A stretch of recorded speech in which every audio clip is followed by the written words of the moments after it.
Hi friends, ಎಲ್ಲರಿಗೂ ಶುಭೋದಯ. ಮಕರ ಸಂಕ್ರಾಂತಿ ಹಬ್ಬದ ಶುಭಾಶಯಗಳು. ಇದು ಜಾನ್ವರಿ ತಿಂಗಳಲ್ಲಿ ನಮಗೆ ಬರುವಂತಹ ಮೊದಲನೇ ಹಬ್ಬ. ಅಂದರೆ ಹಿಂದೂಗಳಿಗೆ ತುಂಬಾ ವಿಶೇಷವಾಗಿರುವಂತಹ ಹಬ್ಬ. ನಮ್ಮ ಕರ್ನಾಟಕದಲ್ಲಿ ಮಕರ ಸಂಕ್ರಾಂತಿ ಅಂತ ಕರಿತೀವಿ. ಹಾಗೆ ಕೆಲವು ಪ್ರದೇಶಗಳಲ್ಲಿ ಕೆಲವೊಂದು ರೀತಿಯ ಹೆಸರುಗಳನ್ನು ಬಳಸಿ ಈ ಹಬ್ಬನ ಆಚರಿಸಲಾಗುತ್ತದೆ. ಅಂದರೆ ಆಂಧ್ರ ಮತ್ತು ತಮಿಳುನಾಡಲ್ಲಿ ಪೊಂಗಲ್ ಅಂತ ಕರೀತಾರೆ. ಪಂಜಾಬ್ ಮತ್ತು ಹರಿಯಾಣಲ್ಲಿ ಲೋಹರಿ ಅಂತ ಕೂಡ ಕರೀತಾರೆ. ಅಸ್ಸಾಮಲ್ಲಿ ಮಗ ಬಿಹು ಅಂತ ಕೂಡ ಕರೀತಾರೆ. ಬಿಹಾರಿಯಲ್ಲಿ ಕಿಚಡಿ ಅದನ್ನಂತಲೂ ಕೂಡ ಕರಿತೀವಿ. ಸೊ ನಮ್ಮ ಹಿಂದೂಗಳ ಮನೆಯಲ್ಲಿ ಆಲ್ಮೋಸ್ಟ್ ಈಗ ಮಕರ ಸಂಕ್ರಾಂತಿ ಅಂದಾಗ ಪೊಂಗಲ್ ಮಾಡೋದು ವಿಶೇಷ. ಎಳ್ಳು ಬೆಲ್ಲ ಮಾಡಿ ಎಲ್ಲರಿಗೂ ಹಂಚಿ ಒಳ್ಳೆ ಮಾತಾಡಿ ಅಂತ ಹೇಳೋದು ಕೂಡ ವಿಶೇಷನೇ. ಎಲ್ಲ ಹಬ್ಬಗಳಲ್ಲೂ ಒಂದೊಂದು ರೀತಿಯಲ್ಲಿ ಅಡುಗೆ ಮಾಡಿ ಒಂದೊಂದು ರೀತಿಯ ಅರ್ಥಗಳನ್ನು ಕೊಡ್ತೀವಿ. ಅಂತ ಅಂದರೆ ನಮ್ಮ ಹಿರಿಯರು ಯಾವುದನ್ನು ಕೂಡ ಸುಮ್ಮನೆ ಮಾಡಿಲ್ಲ, ಎಲ್ಲದಕ್ಕೂ ಒಂದು ಒಳ್ಳೆ ಕಾರಣಗಳೇ ಇಟ್ಕೊಂಡೇ ಮಾಡಿದ್ದಾರೆ. ಈ ಹಬ್ಬ ಏನಕ್ಕೆ ಅಂತ ಅಂದರೆ ನಾವು ಈಗ ರೈತರಿಗೆ ಒಂದೊಳ್ಳೆ ಸುಗ್ಗಿ ಹಬ್ಬ ಅಂತ ಕರಿಬೋದು. ಏಕೆಂದರೆ ಈಗಷ್ಟೇ ಕಟಾವೆಲ್ಲ ಮುಗಿಸಿ ಅವರು ಸಮೃದ್ಧಿಯಿಂದ ಹಬ್ಬ ಮಾಡುವಂತಹ, ಖುಷಿಯಿಂದ ಹಬ್ಬ ಮಾಡುವಂತಹದ್ದು ಈ ಹಬ್ಬ ಮಕರ ಸಂಕ್ರಾಂತಿ ಅಂತ ಹೇಳ್ತೀವಿ. ಇದು ವಿಶೇಷ ಏನು ಅಂತಂದರೆ ನಾವು ಎಲ್ಲ ಹಬ್ಬಗಳನ್ನು ನಾವು ಚಂದ್ರಮಾನ ಕ್ಯಾಲೆಂಡರ್ ನೋಡಿ ಪ್ರಾರಂಭ ಮಾಡ್ತೀವಿ. ಬಟ್ ಆದರೆ ಈ ಹಬ್ಬವನ್ನು ನಾವು ಸೌರಮಾನ ಕ್ಯಾಲೆಂಡರ್ ನೋಡಿ ಆಚರಿಸ್ತೇವೆ.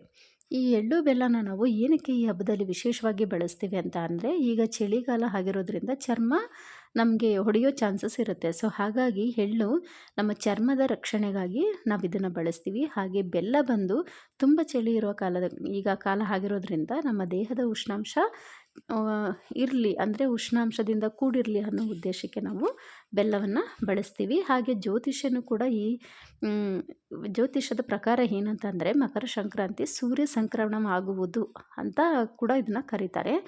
ಹಾಗೆ ಇಲ್ಲಿ ಉತ್ತರಾಯಣ ಪ್ರಾರಂಭ ಆಗುತ್ತೆ. ಈ ಸಂಕ್ರಾಂತಿ ಹಬ್ಬದ ಟೈಮಲ್ಲಿ ಉತ್ತರಾಯಣ ಪ್ರಾರಂಭ ಆಗುತ್ತೆ. ಮಕರ ಸಂಕ್ರಾಂತಿ ಪ್ರಾರಂಭ ಆಗೋದು ಏನಕ್ಕೆ ಅಂತಂದರೆ ಒಂದು 6 ತಿಂಗಳು, ಅಂದರೆ 6 ತಿಂಗಳು ಉತ್ತರಾಯಣ ಸಮಯ. ಈ ಸಮಯದಲ್ಲಿ ಏನಂದರೆ ಹಿರಿಯವರು ಹೇಳೋರು ಮರಣ ಹೊಂದಿದವರು ಸ್ವರ್ಗಕ್ಕೆ ಸೇರುವಂತಹ ಟೈಮ್ ಇದು ಅಂತ. ಸೊ ಹಾಗಾಗಿ ಇದು ಮಹಾಭಾರತದಲ್ಲೂ ಕೂಡ ಇದು ಕತೆ ಇದೆ. ಭೀಷ್ಮ ಉತ್ತರಾಯಣ ಕಾಲದವರೆಗೂ ಕೂಡ ಕಾದು ಆ ನಂತರ ಅವನು ದೇಹನ ತ್ಯಾಗ ಮಾಡಿದನಂತೆ. ಸೊ ಈ ಥರ ಎಲ್ಲ ಇತಿಹಾಸ ಇರುವಂತಹ ಹಬ್ಬಗಳನ್ನ ನಾವು ಮಾಡೋದ್ರಿಂದ ಎಷ್ಟು ಖುಷಿ ಅಂತ ಅನಿಸುತ್ತೆ. ಹಾಗೆ ನಮ್ಮ ಮಕ್ಳಿಗೂ ಕೂಡ ಒಂದು ಒಳ್ಳೆ ಅರ್ಥಪೂರ್ಣವಾಗಿ ನಾವು ತಿಳಿಸಿ ಹೇಳ್ಬೋದು.